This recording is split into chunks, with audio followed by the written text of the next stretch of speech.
سورة سبا الدامنة.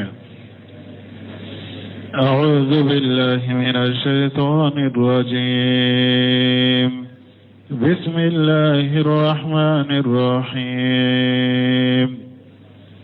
الحمد لله الذي له ما في السماوات وما في الأرض وله الحمد في الآخرة وهو الحكيم الخبير.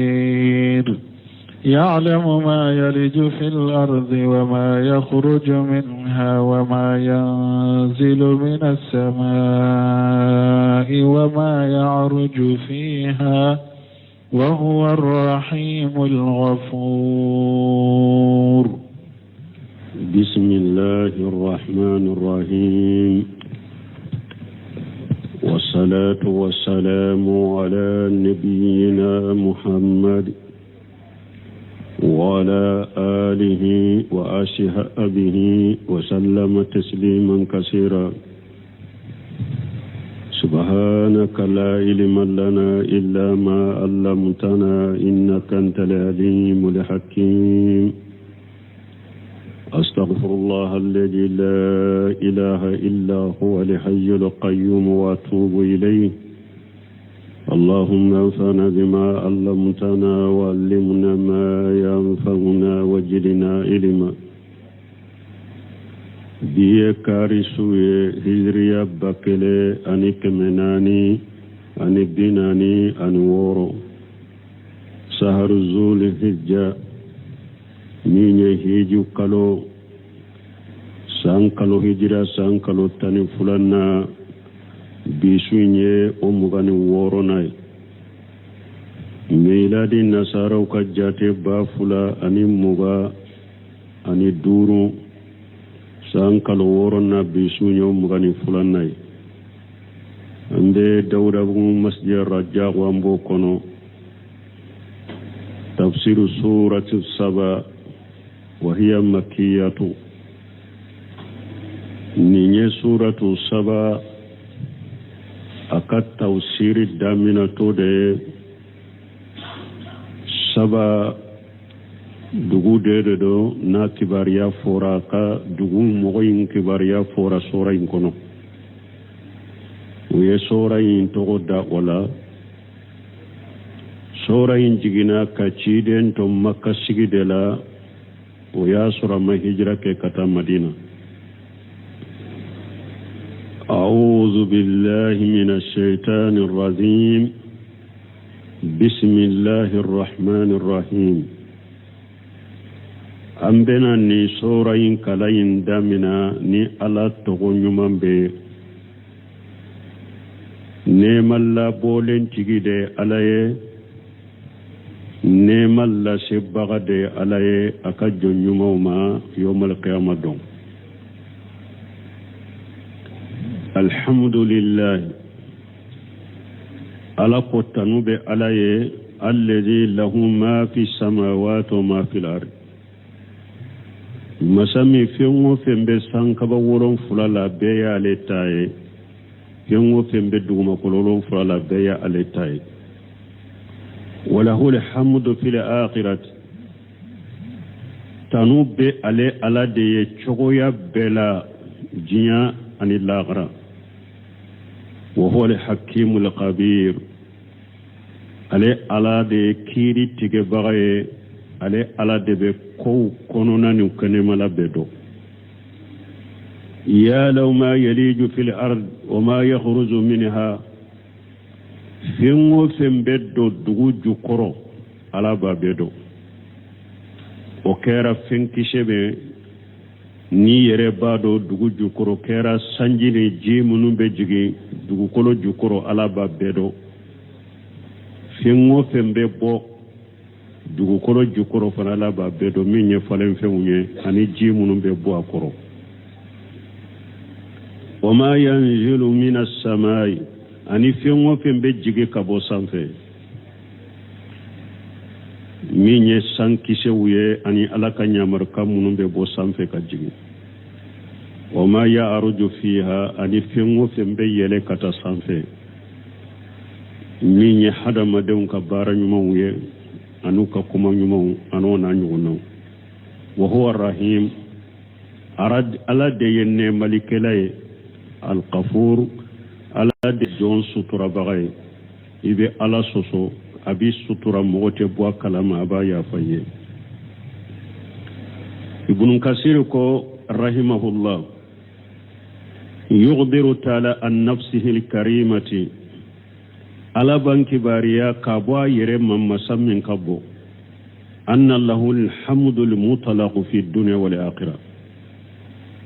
ko tanube ale ala de ye chogoya bela jiya anil akhirah li'annahu almun'im fasale ala de ne malikelay almutafaddilu ala ahli ad-dunya wal akhirah ale ala de ye fasamanti dunke jinya dunkaw ni lagara dunkaw beka ale ala de ka pasamantia be jinya dunkaw ka ani lagara dunkaw al maliku li jami'i zalika fengo fembe jani lagara le ala de be marabagay al hakimu fi jami'i zalika ale ala de be kiri tige o bela fana kama qala taala komini ala ko masamin korta leno وهو الله لا إله إلا هو alako alade bato fenye bato fen shite min ka bato yiciani ala kelempe ute lahu alhamdu fil ula wal akhirati tanube alaye jiya tanube alaye lagara wala hulu hukum kiri be alade taye wa ilayhi turzaun bebe sagi kata alade ma ولهذا قال تعالى ها هنا نند قصلا كويا الحمد لله الذي له ما في السماوات وما في الارض ako tanube alay masami fiyon fembe sankaba wolon fulala fiyon fembe duma kolon fulala alede taya beye ay aljami' mulkuhu wa abiduhu wa tahta tasarrufihi wa qahrihi abbe alade kamara feye abbe ala de ka jonye abebe ala de ka ewa mulatige ukono anaka karabali kono mana ala de ba abbe ka ko nyana bo abebe ala ka karabali de kono kama qala ta'ala komini ala ko aya wore kono masamin kabba korta lendo wa inna lana lalal akhiratan wal ula awala qul la gharaye ale de tay jiya ale de tay thumma qala ta'ala وكفى لكم مسمى كرتا لندو وله الحمد في الآخرة على قتنوب على اللاغرة فهو المعبود أبدا على ديبة فني بدا بدا المحمود على طول الأمد على دي تنولندو على دي تنوني فني ني التنولندو وقت بي وقت جنيا بي وقت بي وقت نا جنيا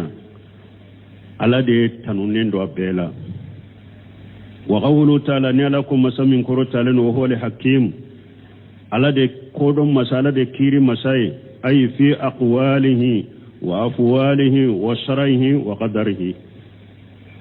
ala de kiri kelay kiri masaka kuma kauna anaka kewalun anaka sariya anaka latige al-qabiru ala de gundom masaye ko konono na budo alladhi la taqfa alayhi qafiyatu masammin dogo fente dogo alala wala yaqibu anhu shay'u foyte dogo alala kabo alanya koro alaba bedo qala malik an zuhri malik ko kabo zuhri bolo khabiru bi khalqihi hakimu bi amrihi ala ba kaddan fe undo ala yakiri masaye akakoula wali haja qala taala ninde ko salakum masamin kortalenu ya law ma yaliju fil ardi ma yakhruju minha ayyalam adad al qatr nazil fi ajjal al ard mana sanji kisemi nabe jigi dugu kolo jukoro ala de ba be hakedo wali habbi المبذور والكامن فيها أني فنكشمي نفن شيودو نابي يربي يكن يكشي وبي كمالو كشي نيبا دو دوغو جوكورو كدوغا كونو ala de bado wa ya'lamu ma yakhruju min zalika adaduhu wa kayfiyatuhu wa shifatuhu awa o fale fe munum be dugu kolo kala de ba jate bedo aba jate do aba chogodo aba mankutudo pengo fe sanji kise be bo sanfe ka jigi dugu kolo ka kaddo jigi jukoro dugu jukoro ala ba bedo fen kise falen fe akise man ni e yere de baado dugu jukoro ka dogoye ala ba abedo o falen fe be bo ala ba be jate do aba be mankutu do aba be kala halado o ma yanjilu minas samai ay min qatari wa rijqi aw min be jigi kabo sanfe sanji kise munum be jigi kabo sanfe ani garjage munum be jigi kabo sanfe ala ba bedo o ma ya'ruju fiha ay min al-a'mali salihat wa ghayri zalika ani fengo fembe yele kata sanfe jon ka baranyuma wala anu la nyugona ka kuma nyuma ala ba bedo wa huwa rahimul ghafur ay arrahim bi ibadihi ala de nemali kelay kata ka jomma fala yu'aziru usatahum bil uqubati ala ka jon ala sosolaw ala tu teleya ka tuma ka janga kata jugu ka jonna abe tande duma fu be tuba ala bu ka tubu mina rahimu yo ode ala yen nemali kelay na ka jonye ala ka jomu ala sosolaw ate janga kata teleya ka jugu ka الغفور عن جنوب التائبين إليه المتوكلين عليه أو على يسطر مساي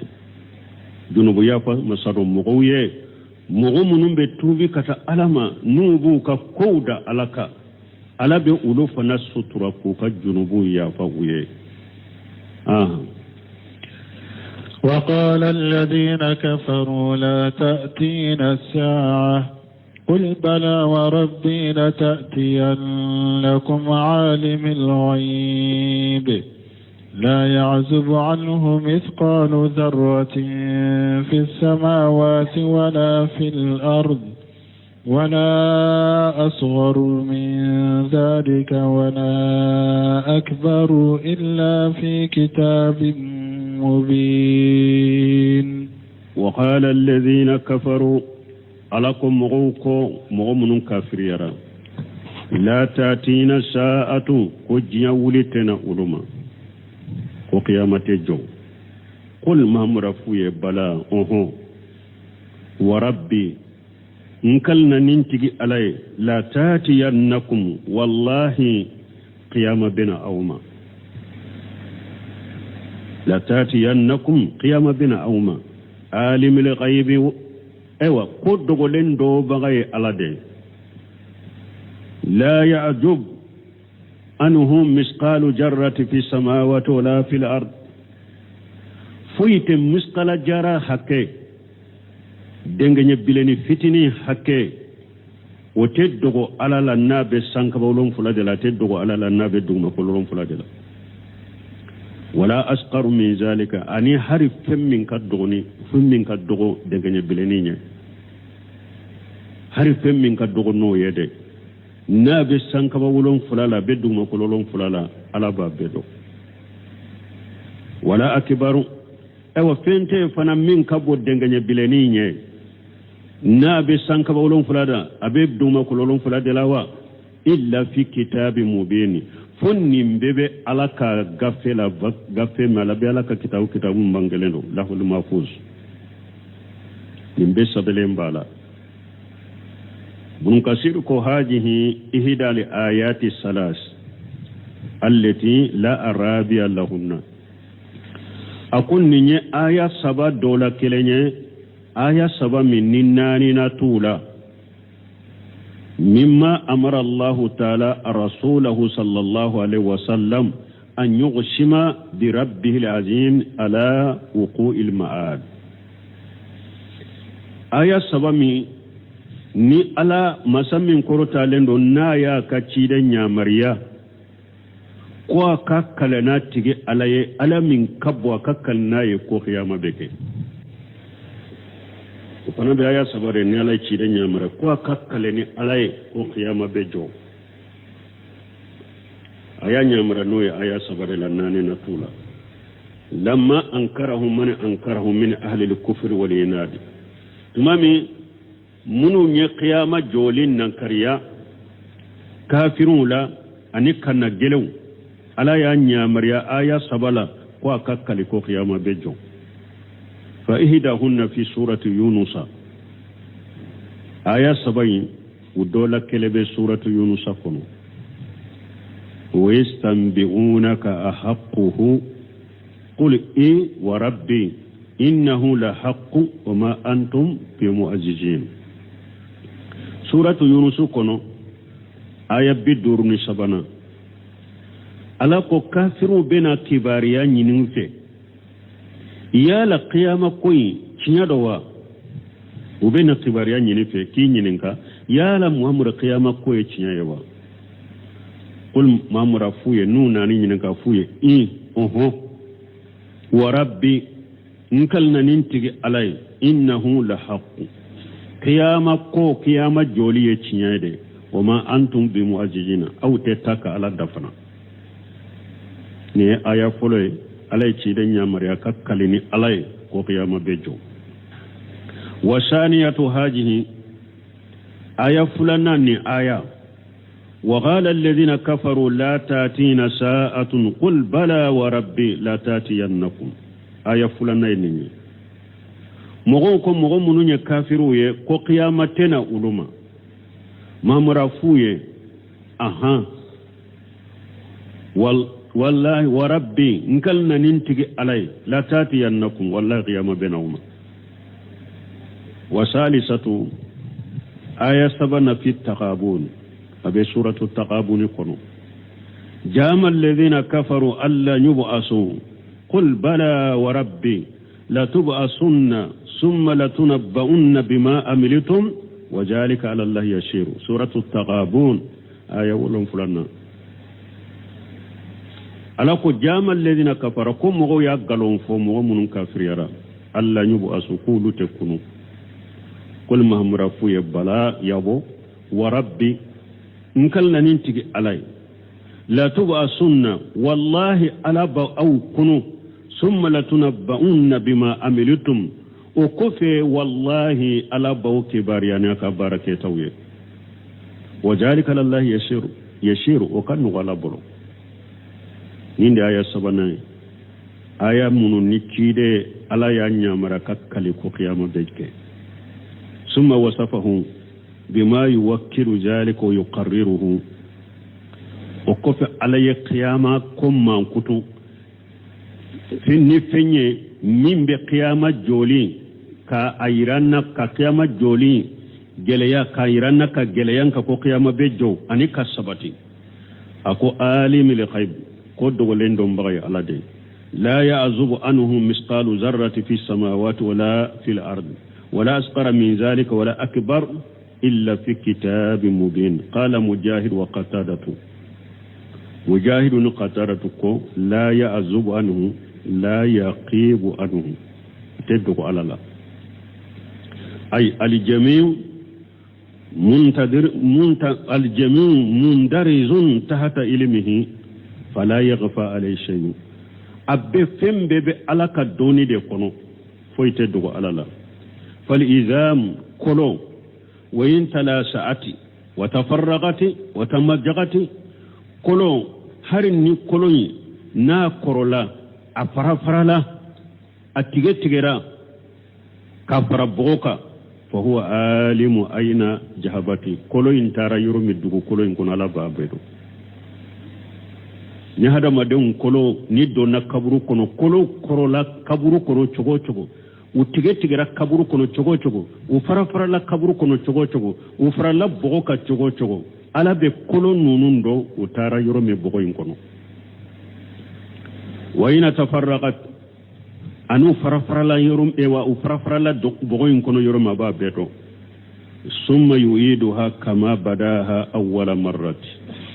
o kofi alabe kolon nunu saga chogo korola comme aya da folola chogo mi kanati jian kono fa فإنه بكل شيء عليم على بفهم بدو ثم بيان حكمته وكفى آيام من بين كلام ألا ياك حكمة بانغانيه في إعادة الأبدان وقيام الساعة بقوله ni ala be farikolo sagu chago korola ani ni ala be qiyama jo abe farikolo sagu chago korola munna abe qiyama jo munna mun kama obena fo aya min bena ليجزي الذين آمنوا وعملوا الصالحات أولئك لهم مغفرة ورزق كريم والذين سعوا في آياتنا معجزين أولئك لهم عذاب من رجز أليم ويرى الذين أوتوا العلم الذي أنزل إليك من ربك هو الحق ويهدي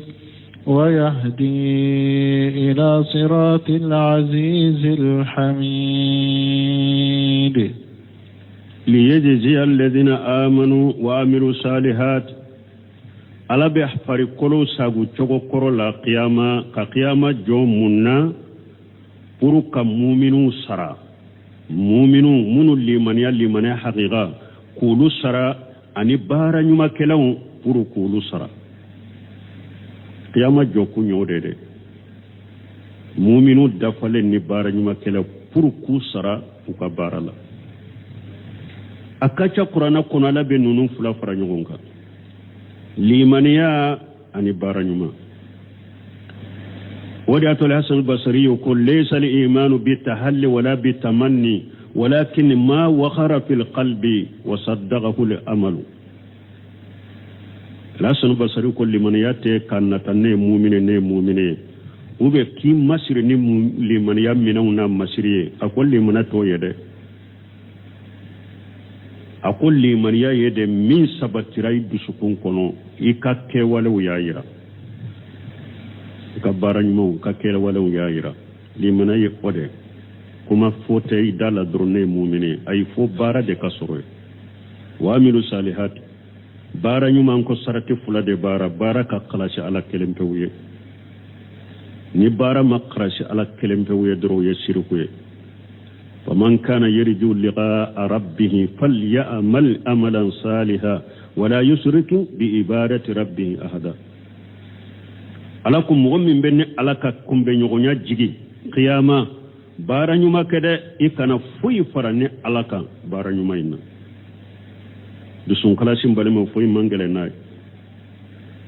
wode ato alaye akajjo nyuma untano dusun kala sibe munum bolo woyte muna ta'amala hubbihi miskina wa yatiman wa ashira la nuridu minkum jaja wala sukura alaka jonyuma fule nunde aqulu de nubu kanna fulun nafaqati kulladumuni fantawna ani ewa mu'mina lewna ani ala timewla uben nafaqati ke ewa ukanna fulun nyuma fana de ben nafaqati de yutimuna ta'amala hubbihi ubu kanna fulun min kanu ukanna fulun ka kanu bolo ba nafaqati fantawna ani mu'mina lewu ani ala timewu نفلو نفقت لكم في فنوباف أنت سرني نوفي لا نريد منكم جاجا ولا سكور أنت سرني نوفي أنت بركة دايرة نوفي أنت سرني نوفي أنت بركة دايرة نوفي على كجنيوم دسون كلاس بقى أبي بارانيوما كي أتت تنوني مغسيفة أتت سرني مغسيفة أبا كات أتاني على دفه bato todo nafulo kodo fengo koni ni ale bake abake ala de kama ate mogo ka saranyini mogo fe ate barkada nyini mogo fe aw mbalmo sisan fana nyumankela ni alama faranka mimbe nyumanke ala kelemto kama o ka dogo mogo la sisade mogo mimbe nyumankiye fo dondo la kaka joyoro do de yirila o dondo la kaka joyoro do de yirila o de ato arabu munun ye dina faamu dusun kala si baga ulu be demen kiye de I kana ulu do yere me chaman de be abe demen kiye me fudondola kaka joyoro yirila ima tanu aka ube aye fendo nyini fe ima so oye aleka dimine ye koro koye aye fisru waliya ube oye aleka demen tigelenye nin demen makala kama deme ni ekwa tigi ye fendo ke ela ube ama esago ke eyi ka demen tige o makala kama de ye ko fendo de kama o masoro ibatige wala dusun kala sika gelebe bara nyuma sarati folo ye dusun ka kala se alay ni dusun ma kala se alay doro shiriku donnala yere jira donnala wa amiru salihati sarati fulanna kabbe ciden ka sunnama bara nyuma sarati fulanna kabbe ciden ka sunnama ni bara fana kera mabbe ciden ka sunnama o keri ma o kori bolo bidiyai kidan ko man ahdasa fi amrina haja ma laysa minhu fa huwa raddu ako dina min fulen ni ni mogo mo ye ko kura do ala min tala o be sagi malagara o fi riwayati man amila amala laysa alayhi amruna fa huwa raddu na chogo dola ni mogo ye bara min ni ne mi nyamara la bi sagi ma irway folo ko ni mogo min ye bidia do dina kono e ka bidia imbe sagi malagara irway fulen nan ya ira har ni e ma bidia ndo dina kono mogo wore de ye bidia ndo dina kono me ye bara kenaye saratiye donc bara nyuma sarati nunu fulade du sunka classe ala ye ikana sara nyini mogo fe kana tanuni nyini mogo fe kana barka da nyini mogo fe ake ala kama bara u kabbe ciden ka sunna ma fana ala ko ni mogo munun kera nin chogola ulaika lahum maghfiratun wa rizqun karim akon nunun tigila mogo ne ala ka junubu yafa be nunun de mbe nunun de sutura ka junubu la ka yafa uma garjage babe nununde walladhina sa'u fi ayatina mu'azzizina alakum mu'minun buake ku yere jeja ko benne ka ala ne ala ka aya uchinya ubedeshe utese ka ne ala ka aya uchinya ulaika lahum azabun mirijiji alim awa nunun tubula mugo la jaba bin nunun de fana la jaba minna diminendo munun bu kesir la sunu tile kulu be alaka ayawciya wa yara alladhina utul ilma mugo ba ye doni dira mugo munumma alladhi unzila ilayka min rabbika huwa alhaq ulu ba ye muhammadu kum min jigna ika kaboyti ala fe min nin qur'ana cinya dodo don ko ba mu be qur'ana ye ko cinya dodo ويهدي إلى صراط العزيز الحميد على بمغو كندفنا كتسرما ويهدي إلى صراط العزيز على بكندلك كتم مسمين كبو مسمين يدسم مساي الحميد مسمين تنونندو وبعد فنكو على دي مساي نابي مغو كندا كتم مسا كسرما على من يدسم مساي على من يتنو مساي قوله تعالى والذين ساءوا في آياتنا معززين ni alakum mu'minun be uyerejija ni alaka aya uchinyali la udeselendo ay sa'u fi saddi an sabilillahi ta'ala wa takjib rusulihi mana mu'minun yu kayerejija ke ku ulube mugo sagi kabo alaka sirama anu ku kayerejija be ke chido ngalon tigelela nunun tigela mo be desere utese munun be an ka jamana nunun konani jamana werew sunu tile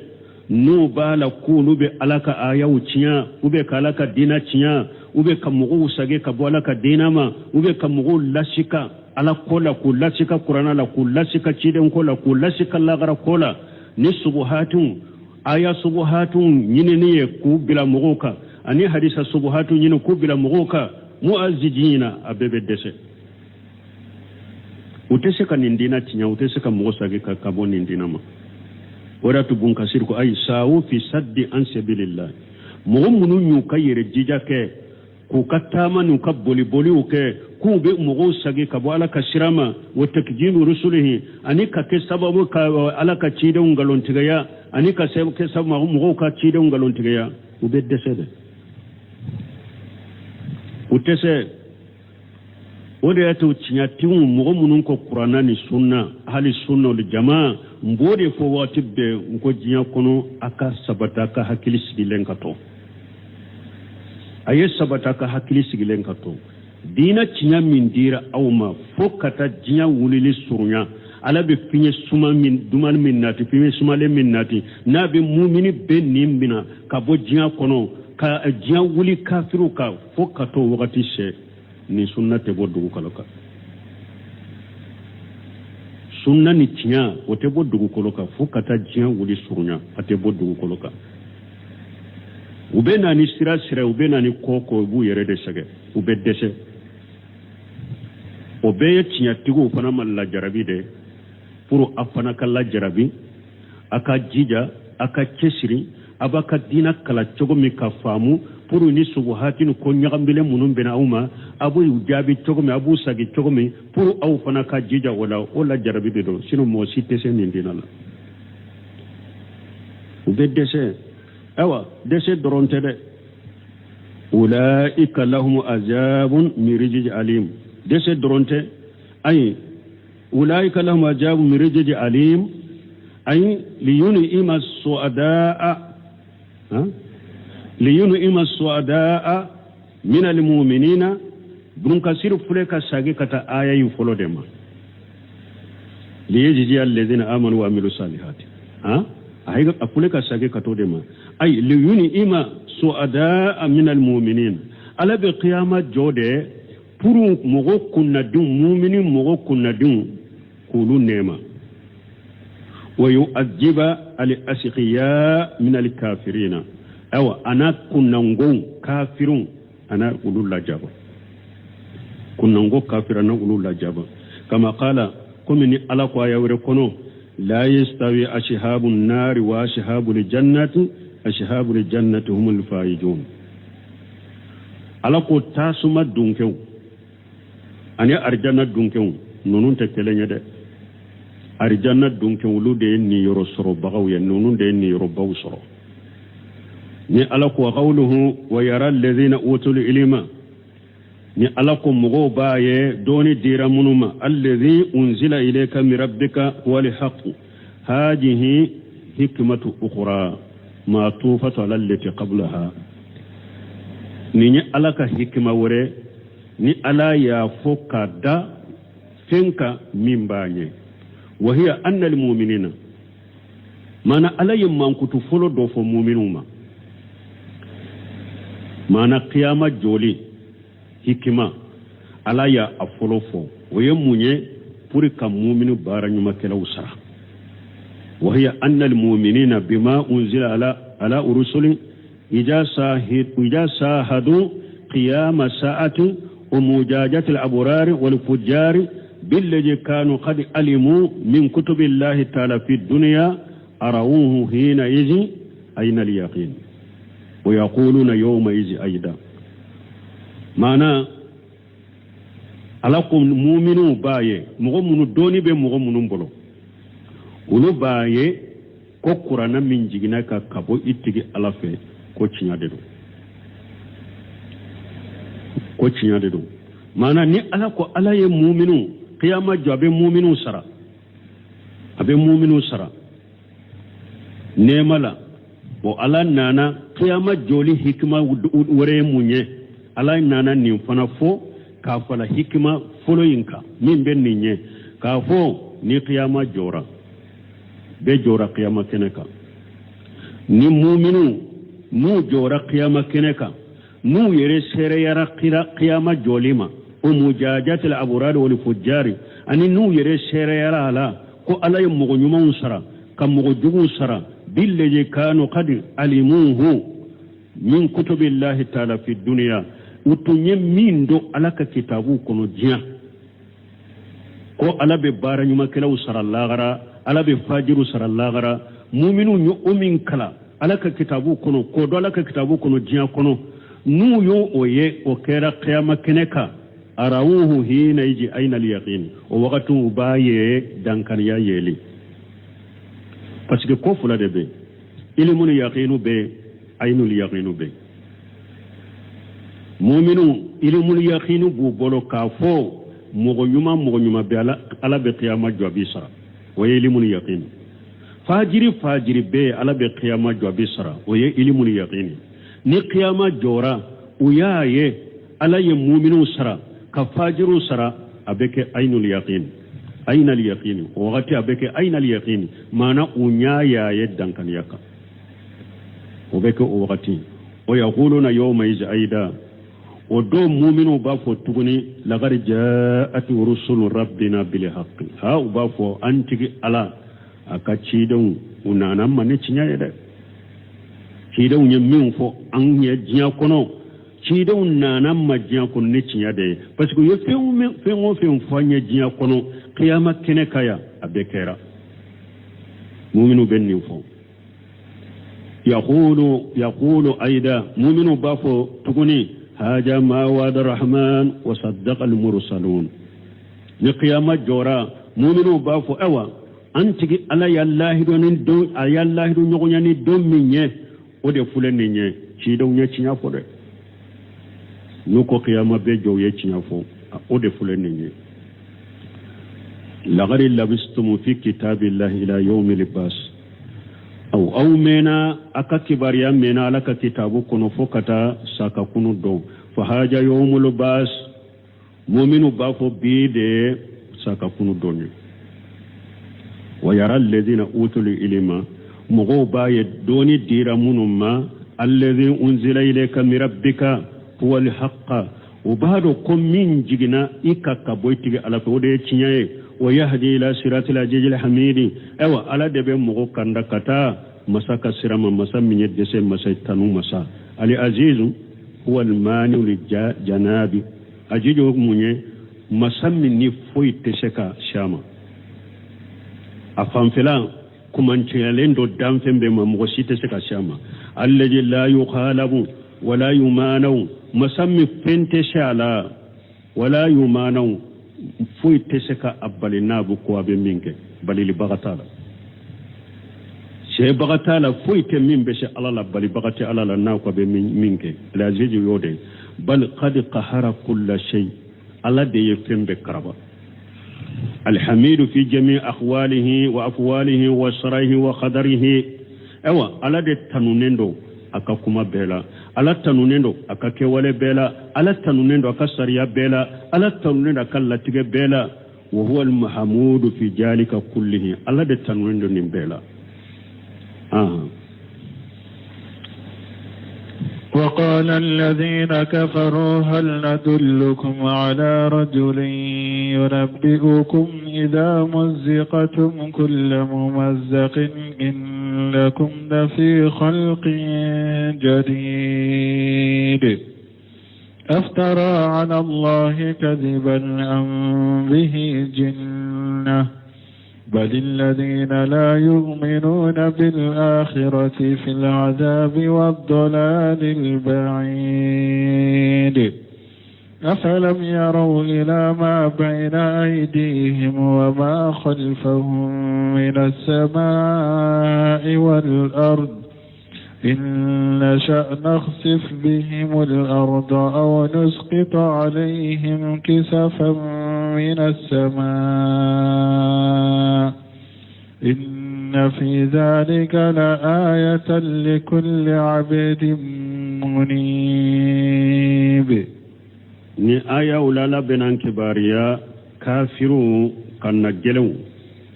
nu ye qiyama joli ni keli janya ani nu ye moke boni cidenye ka moke bo ala katilunke kenay wa qala alladhina kafaru mughawkum mughawmun kafiriyala hal nadullukum ala rajul ko yala anka ce do yirawulawa yunabbiukum o ceun abaw kibariya de ija mujjantum kullu mumajjag konni awdo na kaburu kono afari kolona ka kolon nu fara la chogo ka fara bogoka innakum la fi khalqin jadid ko ala be sagi kawda kuray lagra parce que nunu nya qiyamani keli janya ulu bolo ka hada maden shena seba yala ulu ka hada maden seba yala ni hada maden ko ni donna kabur ko ni fari kolo tigera i kolo korola fari korola farala bogoka ka cari ni bogo cela ka jense bogo cela ko o tese ka fara nyogon ka tuguni ko be kunu kuray ko yala anka ce yirawula ce min baw kibariya ko ni aw fara la cogo di bogo cogo bogo kono ko ala be sagi kawda kuraye mo min ben nin fo an ko tigi yirawula wa nu kambe muhammadu ma aw ube ko fula dola kele ubo sembe kata muhammadu ma aw ce min yen nin fo ko fula dola kele o de bala aftara ala allahi kadiba amu bihi jinnatu aye galon tige kada alala ube fa bala nun ko fula dola kele de ke min ba fawuye ko nan wa fari kolo na kolo fara la ka jense bogo kono ko abe sage ka dakuraye ko fula dola kele ne ba tigila aye galon tige kada alala ube fa bala alako bal ladina la yu'minuna bil akhirati fi ajabi wa dalal bayid alako ay muhammadu magalon tige kada alala fatala بل الذين لا يؤمنون بالآخرة ألكم مغمون مدى غرلا في الأجاب والدلال البعيد ولود بي فيلا ولود بي لا جابلا أني فيلي من نتنا كجا شنو فاتم ما مرما قالون تيجي كدالا لا فاتالا منو مدى غرلا سا ولود بي لا جابلا أني فيلي من نتنا كجا أفلم يرون ala ko yalu mu uluma ye uluma la jeli ke wa uluma yeli ila ma bayna idayhum ma khalfahum min as-sama wal ard sanka ba mun be ulu e wa nye duguma sanka ba ni duguma kolo mun bu nye sanka ba ni duguma kolo mun bu kofe ulumo la ja ni nye felal la je inyate foila ni sanni dugute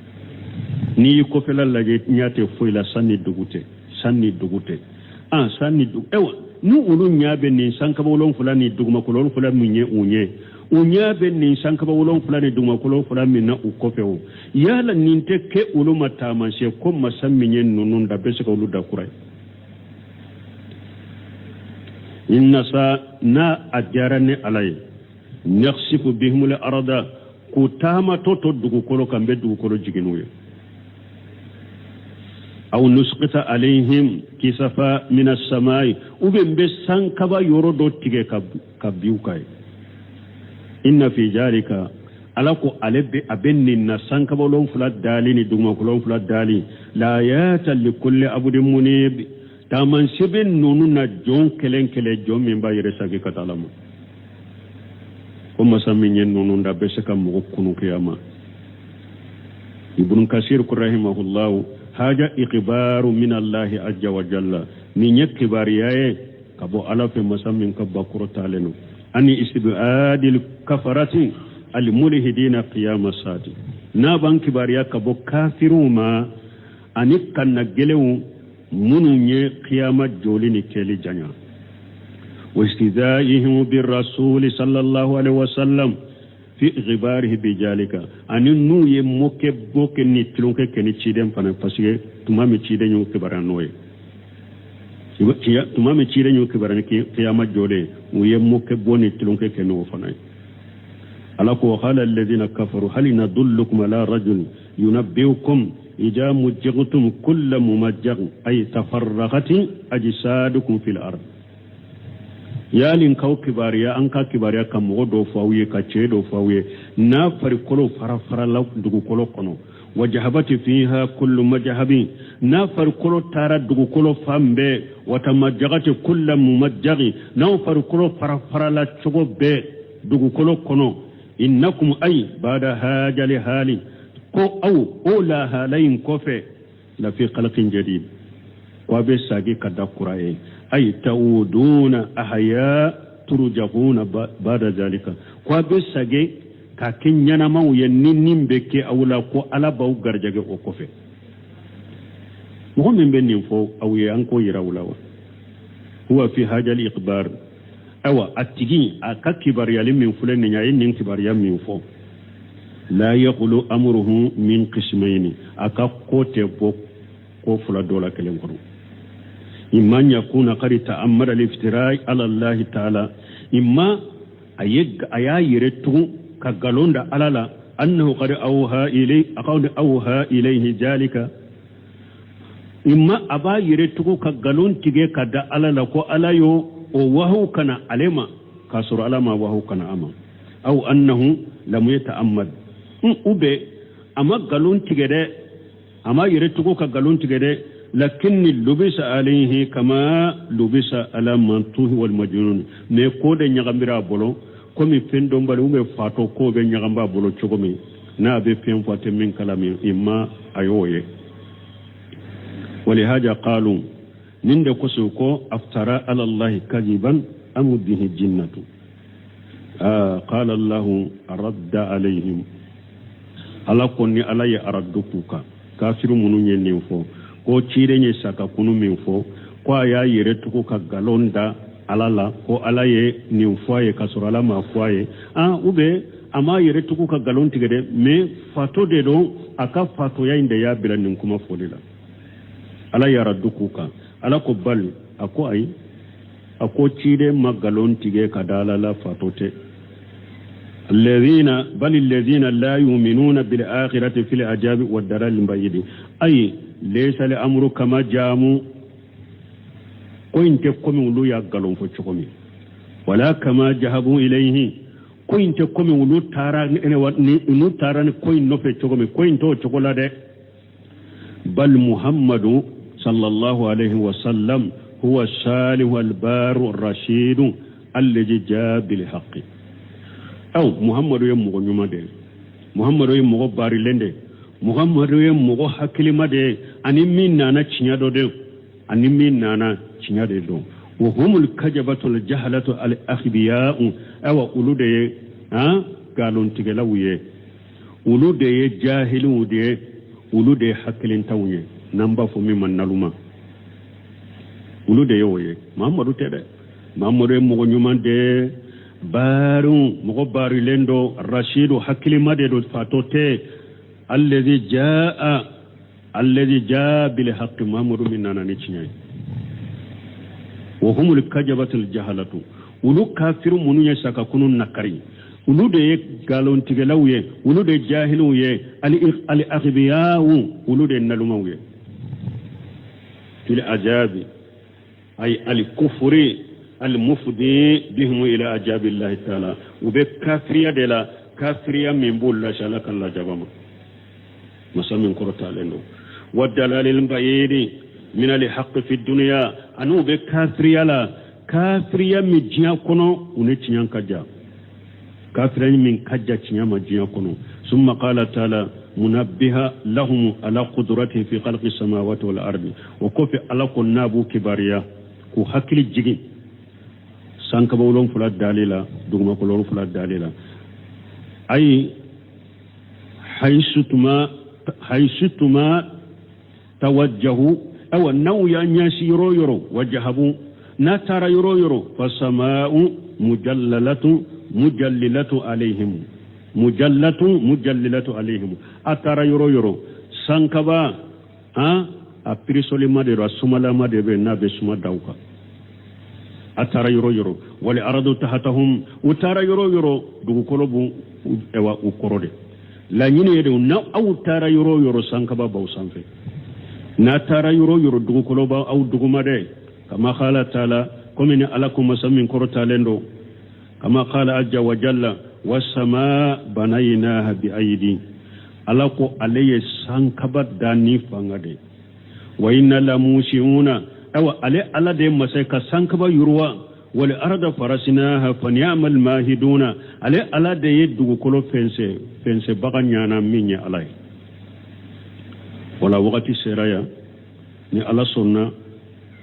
ube wakati masya ni ala sonna sini ambe ayat tawsirin to dafa kata ya wala ni ala ya yira la ni heray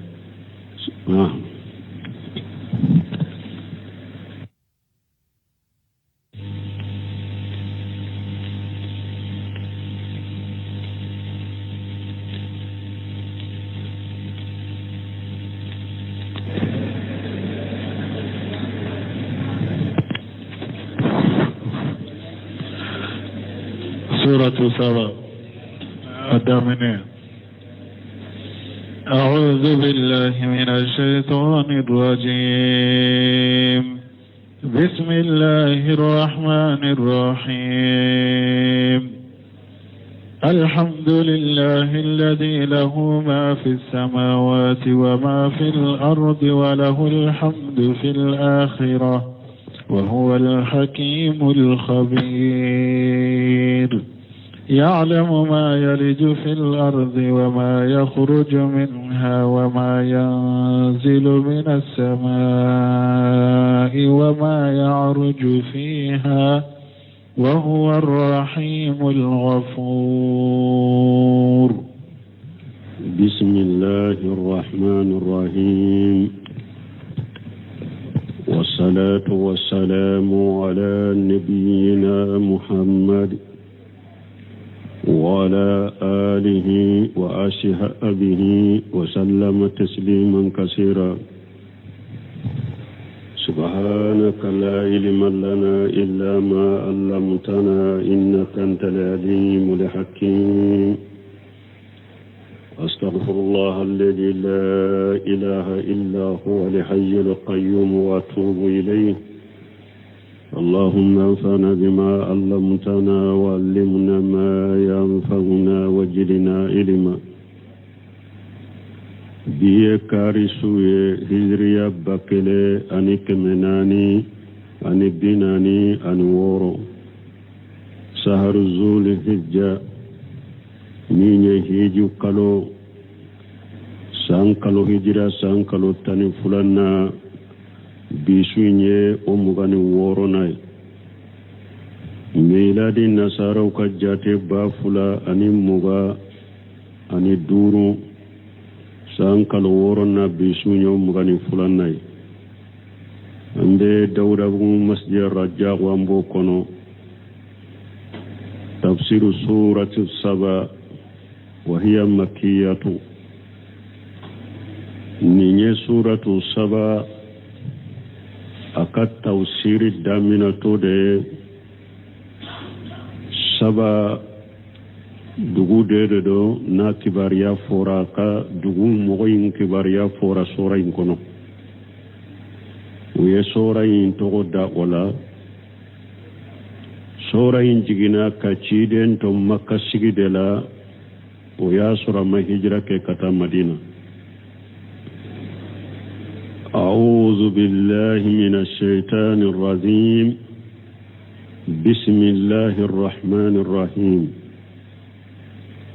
أمبنا ني سورين كلاين دامنا ني على تغنيمان بي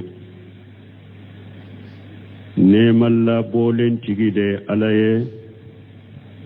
نيم الله سبغ دي على أكجو نيوما يوم القيامة دون.